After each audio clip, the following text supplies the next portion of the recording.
One, and we are live once again for another episode of Live Stream Stories. And today, if you're joining me, I want you to think. In fact, what I want you to do is I want you to dream really big.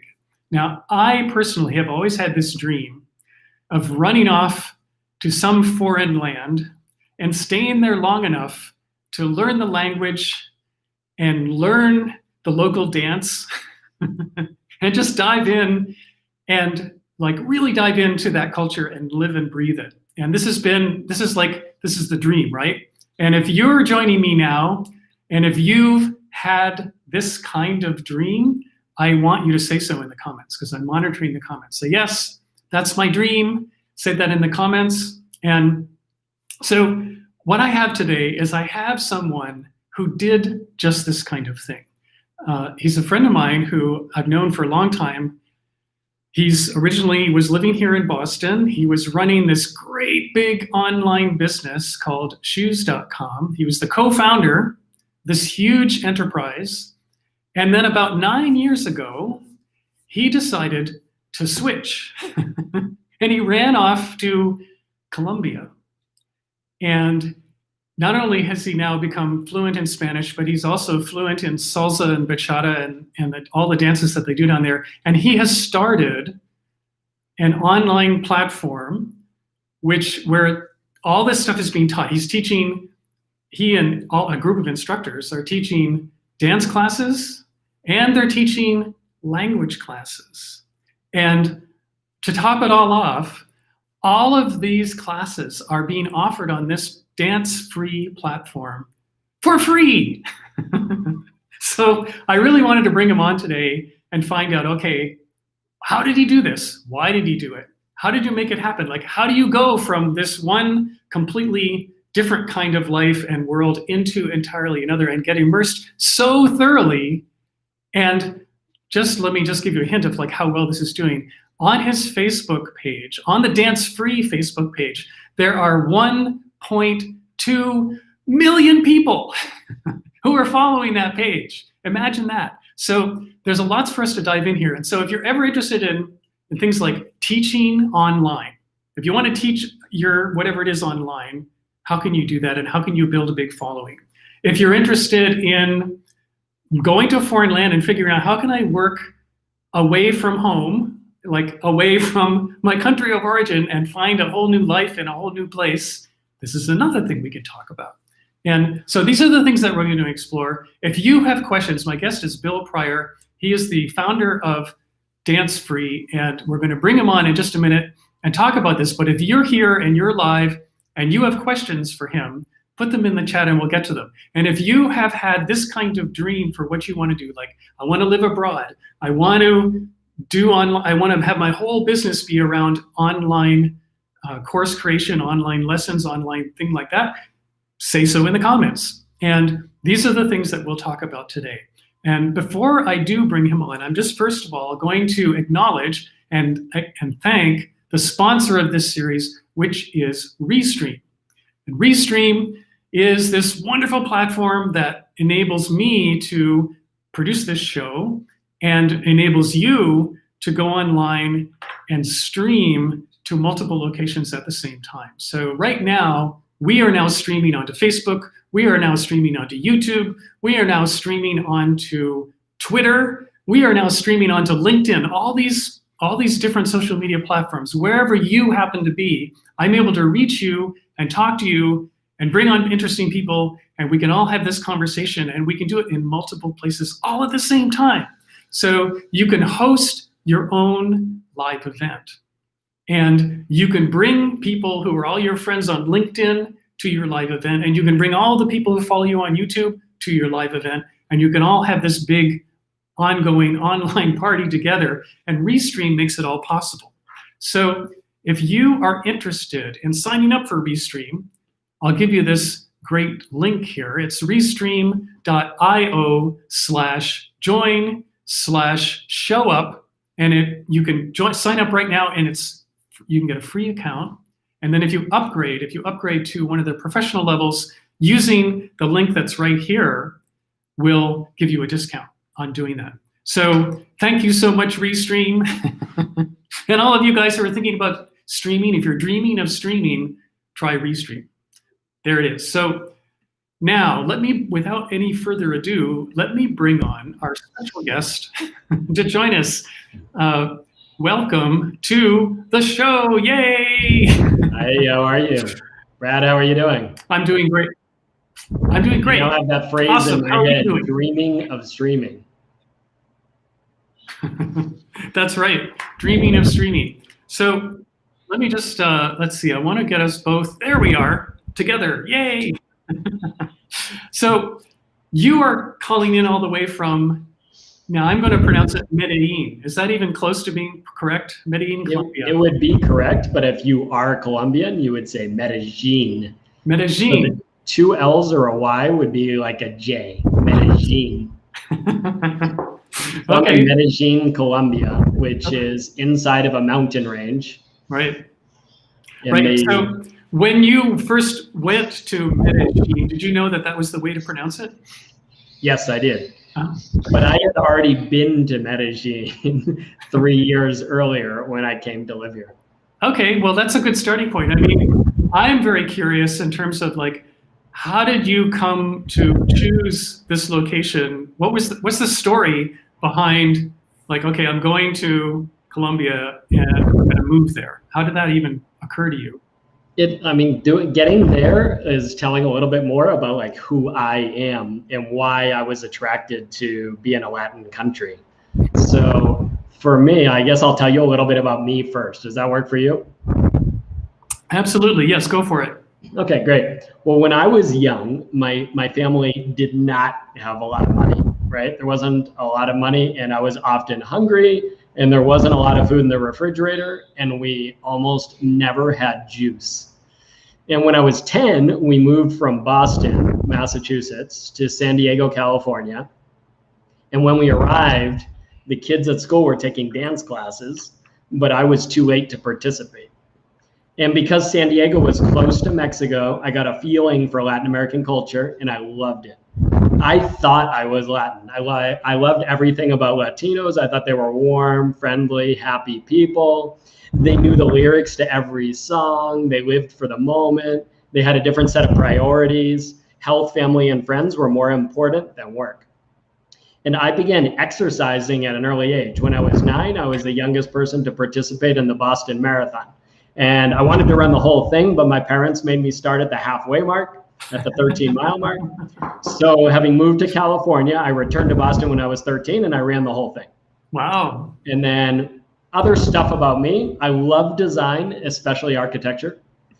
I've always been an overachiever. I was the student body president in high school, graduated summa cum laude from Berkeley. Since the age of 10, I always stayed up all night to get perfect grades. And I've always been socially conscious. So helping others for me has always been more important than making money. And when I graduated from Berkeley, I spent my first years working for a nonprofit, helping at-risk youths and adults. So summarizing a little about me, we didn't have juice. I didn't get to take dance classes. I'm a socially conscious overachiever. And I loved Latin American culture. I love design and I love staying in shape. But I had no money and I didn't want to feel hungry ever again, so I had to work. So I already had that kind of starting feeling of knowing that I liked things Latin, right? And I loved dance, and Colombia was like a center of dance for me, especially salsa. And as soon as I had enough money, I bought the two things that I didn't have. So I bought juice and dance classes. I filled the refrigerator with juice. Orange juice, apple juice, cranberry juice, white grapefruit juice, pink grapefruit juice. If it was juice, I had it in the refrigerator. And the juice began to spoil, and I didn't want any more juice. And then I took dance classes, and I started at Arthur Murray, and I loved it. I had no dance talent. I was the worst dancer. When I went to homecoming and prom and stuff, I was that guy that just did not know how to move it. It was embarrassing. And somewhere between 1999 and 2000, I learned to shake my butt for the first time. I had a group of friends that were in Boston and in Washington, D.C., and Virginia, and in New York. And we took turns when we weren't working on the weekends, going to one of those cities, and we would go out dancing. And for the first time, I could hear the rhythm and move to it, and it felt great. And I've never forgotten that moment. And I've always wanted to share that moment with more people. And I began to travel to Spanish-speaking countries, trying to visit 2 new countries every year. So that was the beginning of that kind of getting to know the Latin American countries. I also went to Europe too, like went to Spain, Italy, etc. But I loved being in Latin America. Right. That was the start. Okay. So, all right. So you've got this early passion for dance, and you've got this affinity for Latin America. Mm-hmm. And you've sort of zeroed in on Colombia, but somewhere in there, you became the founder of a fairly big tech company here in the United States. Mm-hmm. So what was the moment where you, either a moment of inspiration or maybe it was a moment of tech burnout, I'm not sure which it was, but what was the thing that caused you to go, okay, I'm not going to do the big giant online store anymore. I'm going to go to Colombia and pursue my passion. Sure. So first, about Colombia, the things that were biggest and most important for me were it was near the equator, which I loved. It was close to the United States, so it's only about a 3.5 flight away from Miami.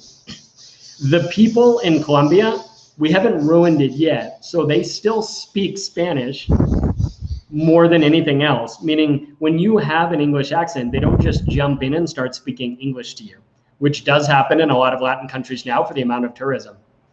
And Colombia was such a big place for dance in the center of salsa. So those were super important to me. For the company part, I started 3 companies after I graduated from Berkeley, from the university in 1996. First, I started Roundtables. Roundtables was an invite-only roundtable for senior executives of high-tech, biotech, and retail companies in Silicon Valley and the San Francisco Bay Area.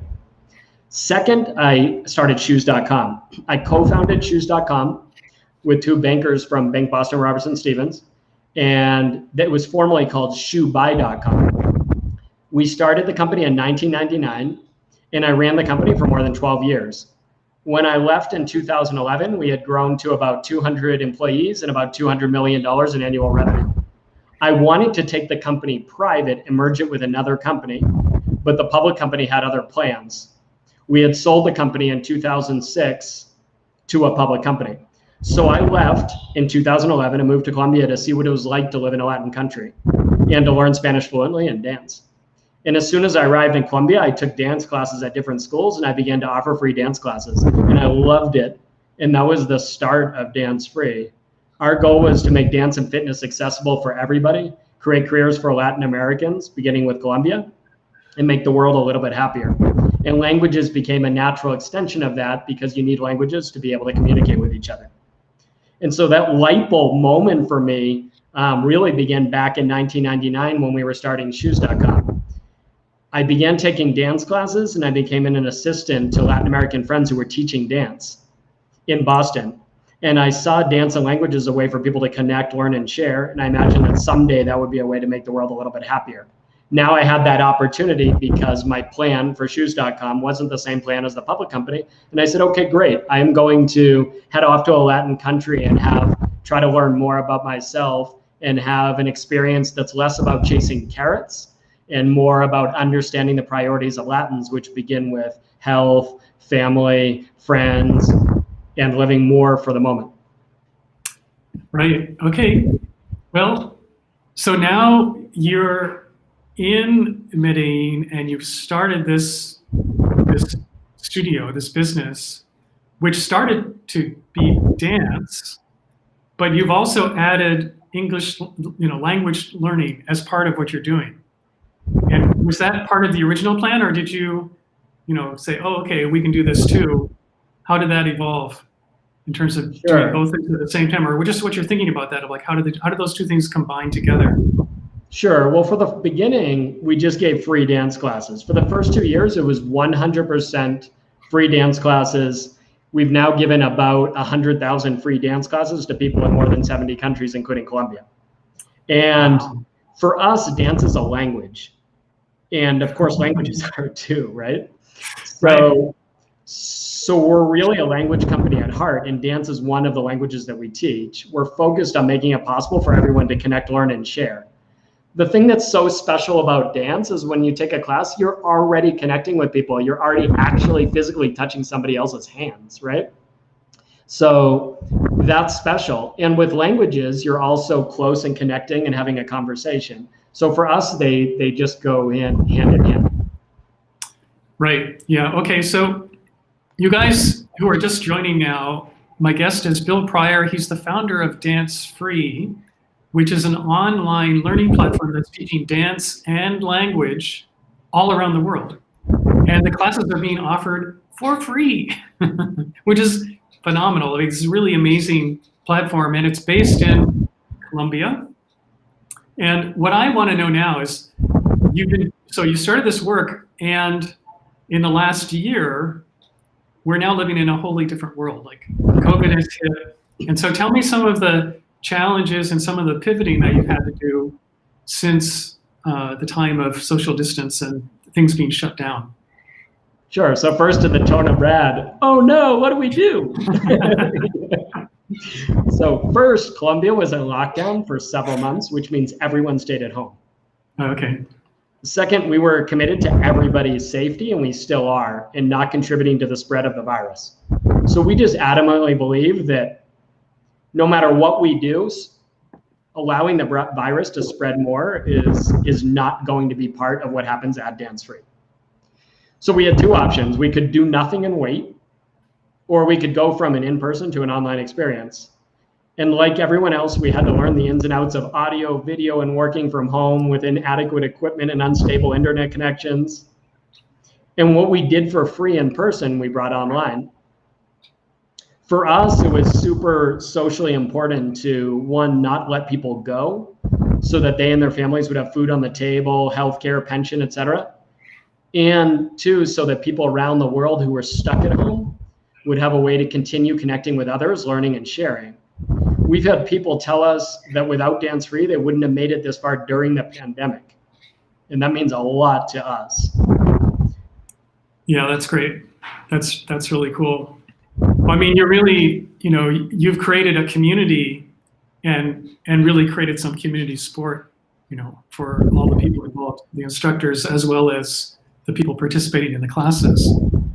So how has the level of course, like you said, like you delivered over 100,000 classes, and I'm just wondering, in the last 8 to 6 months, has that the delivery of classes, do you see that now that people are coming online for everything that they do, is that creating more exposure, more interaction, more what's been the change between what you were doing, say, a year ago to what's going on right now? Sure. So what's changed the most for us is that you have people that were coming to Colombia from around the world who we're now connecting with them where they are. And there were a lot of people that were visiting Colombia that when the pandemic started, they were afraid to be in Colombia. And they were getting calls from their countries. When I say calls, seeing it on the news, et cetera, or reading that their countries were recommending coming home, returning to their homes, to their home countries. Mm-hmm. So now the difference has been that we're going to them. So it's been a full learning curve. It's like a 180, right? We were used to creating an in-person experience, and now we're creating an online experience going to them. Yeah, exactly. Yeah. Okay. So I know that you've been using Zoom pretty heavily, which is interesting because Zoom is this platform that allows people to be all together in a group.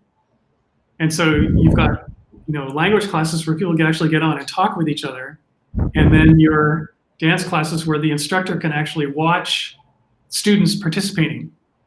And so just talk to me a little bit about that process. Like, okay, we're going to use Zoom, and how are we setting this up? You should talk to me about the process. You're the expert. Well, I mean, you know, like honestly, you have this really cool studio. You've got it set up with, you know, multiple computers. You've got a DJ who's handling. You've got this interesting system that you've created on your own, and I just, you know, share that with the people who are going to be watching this. Okay, so I'll tell you a little about ours, and then of course you're the expert. So, like everyone else, we had to learn the ins and outs of audio, video, and working from home. Right? Yep. The equipment wasn't adequate, and the internet connections weren't stable. They were all over the board. So we started by just saying, like, well, what do you do from an equipment standpoint? What do you do to measure internet connections? What kind of bar do you set for each of the instructors that's going to give a class? We would have to say if an instructor could or couldn't participate based on how good the equipment was that they already had at their home, how good their internet connections were, etc. So that was a first filter. And then it was, you know, how much can we afford to send the equipment to them, or to fill in the blanks where they didn't have what they needed, such as a stable internet connection. That was the working from home part. And it was difficult. We would have like mini heart attacks, you know, you're online, it's like, no, their bars are going down. That was no fun. I mean, we knew which instructor would have the best connection depending on the neighborhood that they were in. We knew what time of day. It was like, no, everyone's watching movies, and you know, this is the wrong time of day to have a class. So we at first were doing this from the homes, right? We started with Zoom and Google Meet, and we used Zoom to live stream and to social media. Yep, right. We also used Google Meet to give individual classes if that was the preference of the user, of the client or the student. And like I said, we began doing this from homes, and now we do it from the Dancefree studio following strict biosecurity guidelines that have been approved by the Colombian government. It's called a biosecurity protocol, or Protocolo de Bioseguridad. So similar to when we projected video of a live person, or sorry, of a live in-person class at Dancefree, when there are a large number of students and we want to make the class as visible as possible for everyone. You know, keep in mind that we had classes where you would have, you know, 200 people in the class. So that was typical at Dancefree. There would be a line around the corner to get into Dancefree, and it would fill up. And remember that we were offering something free. We were connecting the community. Right. So we would create video that we would put on the walls so that everybody could see the class, for example, if they were further back. And then we also had a stage, an elevated stage for the instructors to be on for part of the class so that everybody could see them. But you wanted people to be able to see the class from everywhere. Mm-hmm. And we needed to think about the view of the instructor and whether you needed to flip the camera image so that people could see the class in the way that they needed to see it to be able to follow the moves. Yep. So it wasn't 100% foreign to us that there were things like the need for microphones and the need for the music that you had to project onto the speakers, and that you had to think about the camera views, and that we had a projected view on the screens that were above the instructors or on other parts of the space. We had to make sure that there wasn't a camera delay, and we had to make sure there wasn't an audio delay. It would be confusing to see the instructor move out of sync with the music. Yeah, for sure. We needed a way to get close up and give a wider view at different times during a class. Mm-hmm. We needed a way, we wanted to create a more personal in-person experience online, such as by having a real-time dialogue with our students.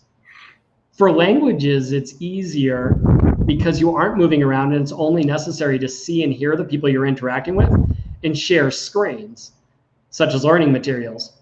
Everyone's sitting down. I mean, you're usually not moving around for a language class. Mm-hmm. Yep. And for our language exchanges, we also offer language exchanges where we're all interacting and we're sharing what we've already learned or participating in activities, et cetera, and getting to know each other. Yeah, that sounds great. I love the concept of people getting on and just literally talking to each other in a second language, in a language that they're just learning. And getting over that discomfort of speaking in a language that you're not really very familiar with. And that's probably the biggest hurdle that everyone faces when they're learning a new language. It's like, oh my gosh, I don't know what to say. I don't feel comfortable trying to say anything because what do I know? And that's the same for dance. I mean, when somebody comes to Dancefree, one of the things that we do is, or at least that's the heart of us, and we did it the very best on the first day that we started, right? And that's the thing that we always try to keep at our core, is somebody comes to Dancefree and they don't know anybody. And it's one of the most welcoming places that you can come to. And the people feel safe and they're comfortable when they're with us. And so it's letting people know, like, hey, how you doing? Is this your first time here, etc. And whether you're online or if you're in person, that's what we're trying to create. We want you to feel welcome and comfortable, and like you're with us. And whether you speak Spanish or you speak English or you dance or you don't, we understand that's the challenge. Somebody's coming to the door with those nerves, right? And you start the class. I mean, the advantage you have online is, we don't have bad breath and we don't have sweaty palms, right? So that's an advantage, right? But then there are a lot of challenges too. Yeah, so I just put up on the screen the shot of the Dancefree website. So tell people, like, okay, if I'm hearing all this and I'm going, this is cool.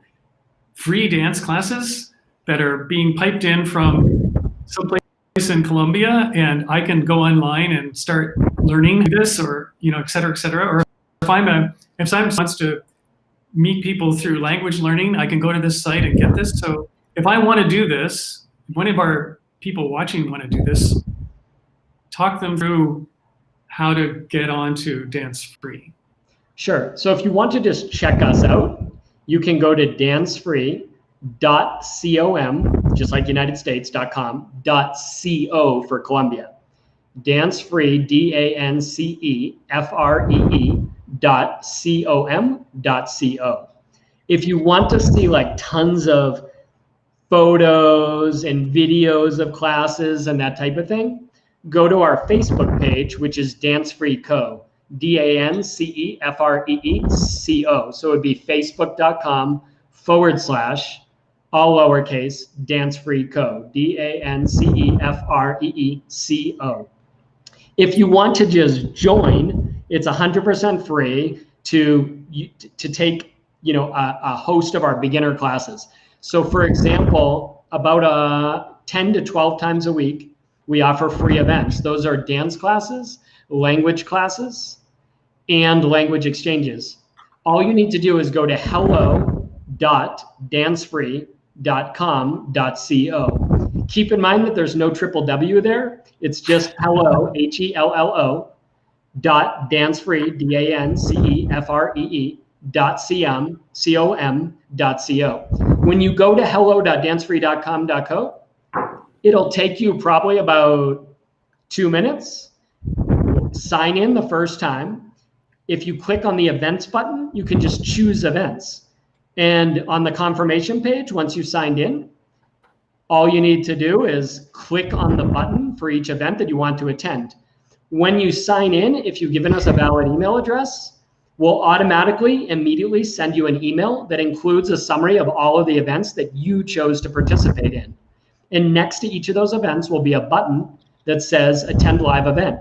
You just click on the button. That'll open up a Zoom window if it's a Zoom class, and you can go right to the event.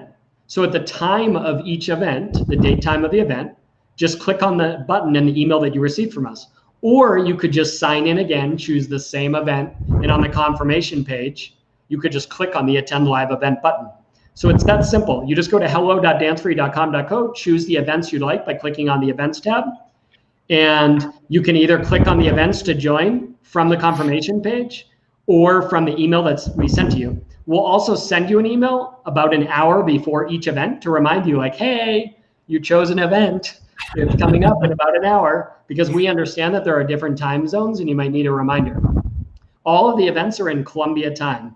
So that's COT, or it is UTC, or GMT -5. Right now, it's the same time as the East Coast in the United States, but the East Coast changes its time twice a year for daylight savings. So Colombia never changes its time. We're always UTC -5. Yeah, right. Well, you guys, you hardly need daylight savings, right? Because the light doesn't really change down there close to the equator. Yeah, okay, well, awesome. That's really cool. I'm just going to check in the chat and see who's here.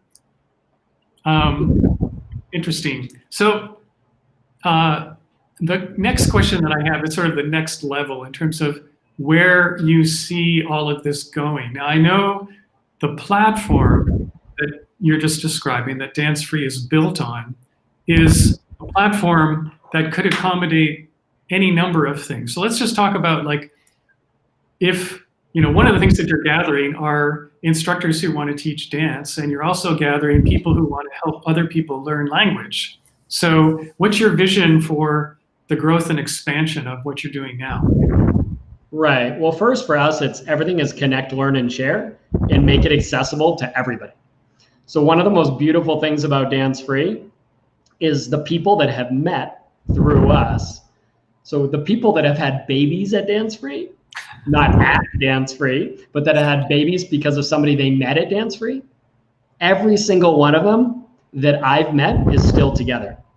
So it's for everybody because we're making dance and languages accessible for everybody, even if they don't have the money to pay for it. We also offer private classes and group classes that have multiple levels, but somebody could take the free classes forever and they would be just as important to us. So we offer the free classes, which are free language classes, dance classes, and language exchanges. And we offer, when there is not a pandemic, in-person group classes that have multiple levels. And we also offer in-person private classes that we've already returned to do in Medellin, Colombia, that we offer 7 days a week, depending on the instructor's availability. And you just need to follow strict biosecurity guidelines, like getting disinfected at the door, taking your temperature, making us sure that you don't have any, cold or flu symptoms and all those kind of things, right? That's for the in-person private classes. And we offer online private classes 7 days a week too, over Google Meet and Zoom. So we can give you personal instruction anywhere in the world online. But the free part is what's most important to us. So because we want to make dance and languages accessible to everyone, we want to make the world a little bit happier. Further down the road, we want to make more things accessible to everybody. For example, before the pandemic, we offered free well-being appointments for our staff and private class clients, just as would to the nutritionist and a natural alternative medicine doctor, et cetera. We want to do more of that type of thing when the worldwide health issue goes away. So for right now, we're already captivated, just trying to bring this experience online, right, that we were doing in person before the worldwide health issue. And then further down the road, we want to make it possible for more people to have the opportunity to have access to dance and languages and more things that would help us to connect, learn, and share. Yeah, okay. So how would you describe the audience that you're wanting to bring into Dancefree platform? Help me understand better. When you say you want to bring them into, well, you're building a community of people who are into dance and who are looking for learning new language. In this case, it's mostly Spanish language or Spanish language people who want to learn English. So I'm just wondering, you must have some idea of okay, the audience that we're looking for, the millions plus people who have come to our Facebook page. Who are these people? Right. So first, you're generally an adult. So because we consider to be the majority of what we do adult material. Yeah. Right? We're dancing together. Now, of course, you can give children classes, which we do in person, and we do it online. For the online dance classes, a child can participate. And for the online language classes, they can participate without audio because we need to create an adult environment for adult learning. Yep. So if you're taking an adult class, the children are actually the most amazing students. They will repeat every word you say constantly. So if you say house, they're fast learners too. What's that? In terms of the language world, the kids are the ones who can learn it the fastest.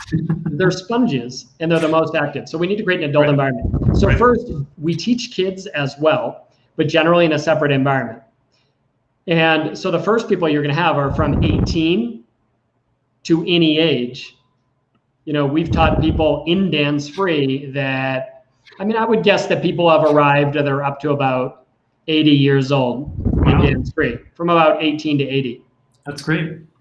Mm-hmm. And then number two, we have a rule at Dancefree. You have to be nice and you have to smell good. All right. If you don't, because dance and languages, you're very close together. Right. So it's really hard to teach you and be with you when that's not the case. So if you aren't nice, or you don't smell good, we just say, please come back when you are nice and you smell good. So consider it that roughly we would say 18 to any age. Right. From all over the world. We want you to be nice and open to learning, connecting, and sharing with others.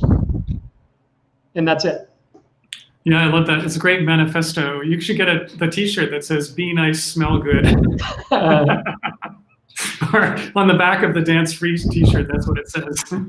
I think we thought about it. You know, we definitely repeat it. But it's interesting that just for the fun of that anecdote, that the people that we have had to send away has happened at most once every 6 months. And when we've done it, every single person has come back nice and smelling good. Wow. And when they've done it, we've actually had people come back to us and say, you changed my life. I've now have a significant other, that everything's going really well for me. I've made lots of new friends. They've said that a lot of things had opened up for me. Nobody had ever been directly honest with me to tell me that there was a roadblock to being in Dancefree, which are just those two rules. Yeah, that's awesome. That's great. All right, so just sort of as we start wrapping this up, for anyone who might be thinking, okay, so I'm now in the current phase of having to stay at home most of the time, but in the future, I could do something like fly to Colombia. If I'm living in North America, it's going to be only a 3-hour flight. So what kind of, takeaway vision could you paint for folks who are, let's say I live in Kansas City, Missouri, and there aren't any very good salsa instructors anywhere near me. What can you say to that kind of person? Okay, well, number one, sign in at hello.dancefree.com.co. It'll take you 2 minutes the first time and 15 minutes the second time, right? And then you can attend all of our free events. That's number one, right? And number two, visit us in Medellin, Colombia. We'd love to see you. Right now, we can only offer private classes 7 days a week, but when we get back to group classes, we'll have free events every week, and that's a lot of fun too. Now, for your own business, as takeaways, when I started or co-founded shoes.com, we needed to make it possible to buy shoes without touching or trying them on. It was a $37 billion industry, and about 10% of shoes, or 5 to 10%, were being sold through catalogs. So people were buying them without trying them on. And I remember our first meetings with venture capitalists, and they said, how are you going to make this possible? Like people are going to buy shoes online. This is in 1999. And we said, yes, we're going to make it happen, right? So we needed to bring that touch and feel experience online and eliminate the roadblocks that would make it harder for somebody to make a purchase, such as offering free returns and exchanges, or whatever you could do to make that a zippier experience. The shoes arrived to you very quickly. I mean, we started selling shoes and went to shoes, bags, accessories, apparel, outerwear, flowers, plants, and gourmet gifts, right? So we needed to bring all of those experiences online. Now, for teaching classes, one is the quality of the audio and the video. If you don't have high quality audio and video, I mean, it's really difficult for people to understand and connect with you. you have to have a strong internet connection. That goes hand in hand with the audio and video. One positive, like I was joking earlier with Brad, is there's no bad breath, sweaty palms, etc. So that's nice. The online experience also enables us to arrive instantly and share and collaborate more easily. When you enter an online class, you've already saved the travel time to and from the class. The negative is that many people want to learn in person. So why does somebody actually want to learn to dance or learn languages if they want to learn Spanish? Is it because they want to connect with others and be in person? Is it because they want to be in a relationship? What is that actual end goal? So the challenge is creating a personal experience online. And if you're setting up and putting away equipment, that process can be time consuming if you have a lot of equipment. So of course, it's great if you could keep that equipment set up to save that time for yourself, the teacher. We should listen to our students and clients. What are their goals? What can we teach online that can be complementary to the in-person experience, such as rhythm, basics, movements, concepts, sequences? We can't completely replace the in-person experience, because part of what we're teaching when if you're doing a hip hop sequence, that might be different.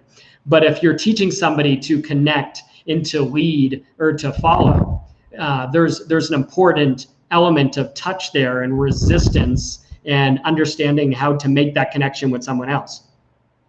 So we need to think through those things and how to create that experience online. And I talked earlier about those little things, like you might need to think about how to flip the image of the camera, right? Because if you don't flip the image of the camera, it might be that they can't follow you like following themselves looking in a mirror. Right. And you need to be able to think about that music, that you need to be able to synchronize the music so that it needs to enter the online session at the same time as your video, because you don't want the instructor to be out of sync with the music if you're teaching a dance class, for example. For a language class, that's a lot easier, because even if there was some kind of lag time, but that would still create a lag time of not seeing or hearing at the same time as seeing my mouth moving, right? So that would be a little awkward. So those are some things to think about. I hope that's helpful.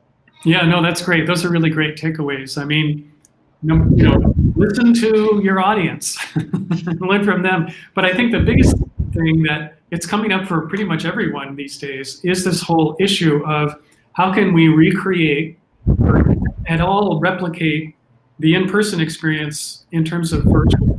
And this is the thing that, for myself, it's very exciting to me. It's like, okay, this is a whole interesting frontier. And clearly, you have been one of the pioneers. I mean, since 1999, figuring out how to, move people who are interacting with you online in a virtual experience to do things that are similar to what they're used to in the real world. And that's, this is interesting time and interesting opportunities that are before us in this moment in time. Yeah, being in a Latin American world, I would throw away one more takeaway. Okay, go for it. Remember that something that's so special about the people that come to visit us is learning about the Latin experience. There's a reason why Latins often are thought of as having more flavor when they dance. There's a reason why they're sometimes thought of as having more flavor when they speak. And that has a lot to do with being able to relax. For them, their health, family, and friends are their first priority, not work. So if you offer a Colombian, for example, the opportunity to work on Sunday for triple the pay or something, that's not that exciting for them. That's taking away from what's precious to them. So something I would throw out there is to have humility. When you're teaching online or receiving a class online, we're all in a pandemic. I don't think there's anybody who's saying, other than maybe Amazon.com and Netflix and a few others, that wow, and Tesla, wow, this pandemic's been great. I don't think people are saying like, this is awesome, can we have more? I love 2020. right? I don't think that there are people that are jumping up and down saying that, except for the one whose stock prices have appreciated by that much. So I would say if you can learn to relax and try to be more Latin. I am a type A guy. I've always been that overachiever. And we've had students that come to us and they say, well, I need to know how to learn this. Tell me how to do this. No. Tell me how to do it this way. I need to learn this way. And we say, we'll be more than happy to adapt our teaching style to you. But the only way to teach you to be Latin is to take time to go with the flow. Eat some ice cream, right? Enjoy the taste of the ice cream. Enjoy the dance. There's a reason why the Latin people don't look robotic when they dance, unless they're breakdancing. So there's a reason why they don't look robotic. And it's because they truly relax, they truly feel, they truly hear every word of the song, and they love it, and they truly live every moment. And that's something that's taken me so long to try to learn. And when you arrive to work, even online in a Zoom or a Google Meet meeting, remember that the most important thing is to greet the people and give them a hug. It's not to run past them because you're in a rush to conquer the world and chase carrots, right? The end goal is to be with those people. And that's what I think is so special about Latin culture. So I would give that as a takeaway, is don't forget those things in your class, whether you're teaching or receiving the class, or if we're in a pandemic, life is a gift, and to help everyone have an equal or better day because we exist, and to try to be great at listening and know that everyone's going through the same thing. Yeah, I love that. Well, that is a big takeaway. Like all of us entrepreneurs, the one thing that we probably need to learn the most is how to relax and not to be quite so driven. I mean, you have the whole camp of people who follow folks like Gary Vaynerchuk, who are into this hustle, do everything you could possibly do until you totally burn out. And it's so foreign to what everything is happening down, in places around South America and other parts of Latin America. It's just different attitude, different priority, wholly different thing. And if anything, us folks up here in North America could possibly learn, that would be valuable. This is it. This is the thing. This is probably the key to mutual friend. Oh, I'm sorry. We had a mutual friend, Rachel, that introduced Brad and I believe, through dance. And Brad was beginning this video stuff, right? This was way back when. And one of the things that I love about Brad's videos that I watch too, sometimes I'll just see it happening online and want to jump in. And I say, Brad, I love your videos because Brad smiles, laughs, doesn't rush, and truly shares with you what he knows how to do. And that makes me happy. Well, thank you for that. That's so great. Well, and thank you so much for coming on. This has been fantastic. All you guys who are watching this now, and all of you guys who will be watching in the future, because I know that every one of these episodes gets seen at least a few thousand times by a few thousand people. So looking forward to seeing your comments in the future. If you want to get a hold of Dancefree, just go to, let me just take a second here. I'm going to put it up on the screen one more time. So it's dancefree.com.co right there. And if you're interested in the actual class sign up, it's this link, hello.dancefree.com.co. So thanks again, Bill. This has been fantastic. And it's really been great to have you join.